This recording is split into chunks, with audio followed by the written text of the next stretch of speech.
The question today is, how Christian is the Australian Christian lobby? My name is Matthew Verschure. My website is BibleProtector.com. Well, the answer is that, yes, the Australian Christian lobby is Christian, but just how Christian is it? Let's examine it. To be a Christian means to be a follower of the teachings of Jesus Christ. His message is called the Gospel, and this is recorded in the Holy Bible. Foundational to the gospel message is the idea that humans are not doing what God commands and deserve his full punishment. Importantly, Jesus Christ, the Son of God, comes as a human and dies on the behalf of humankind. Further, Jesus Christ then arises from being dead and then provides power for all believers now to live with a changed heart and life. While a Christian is spiritually a new person, their heart and their soul is being transformed, renewed. That's changed with new thoughts and good actions. That's an ongoing process.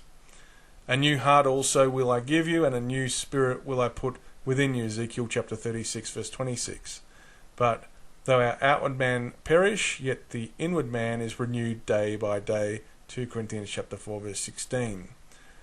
That he no longer should live the rest of his time in the flesh to the lusts of men, but to the will of God, 1 Peter 4 verse 2.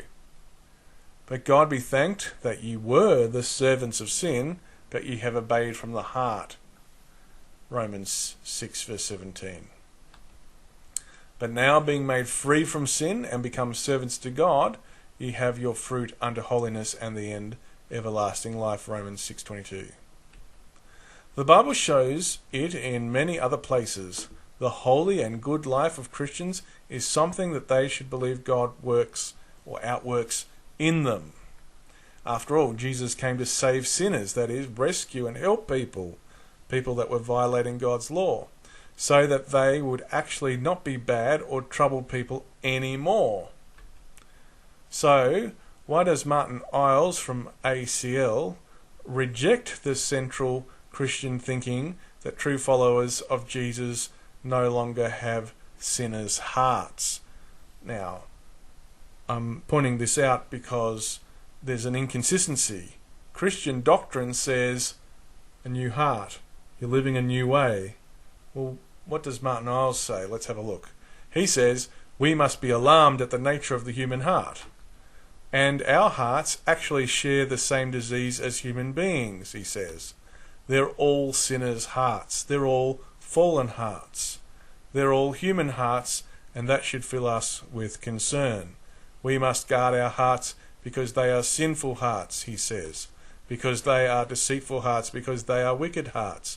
The heart you see can get you in the most dreadful trouble. But hang on, Jesus Christ came to change your heart. When you're born again, there's supposed to be a change. Isn't that what Christianity is all about? Otherwise, why would you believe in Jesus if your heart's still all wrong and you're just in deceit and sin? And well, a true Christian has to be and has been born again, and has to have a born again heart, which is no longer a sinful heart, but a heart now changed, and that its change is such that it's outworking to do good.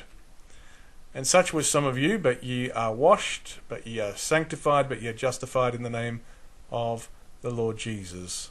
1 Corinthians chapter 6 verse 11. The truth is, if a person still has a sinful, desperately wicked, deceitful heart, God's transformation has not happened in them, i.e. they're not Christians. A person with a sinful heart and living after sin is not a Christian. So why is Martin Iles saying that Christians have deceitful, wicked hearts? See, it doesn't really make sense, does it? Jesus said, "Be ye therefore perfect," Matthew 5 verse 48. And he said, "Go and sin no more," John 8 verse 11. It's pretty simple. If we're going to be Christian, we should receive the work of Christ in our lives and live a new way, not one of violating God's law, but of obedience to him. For more information, go to BibleProtector.com.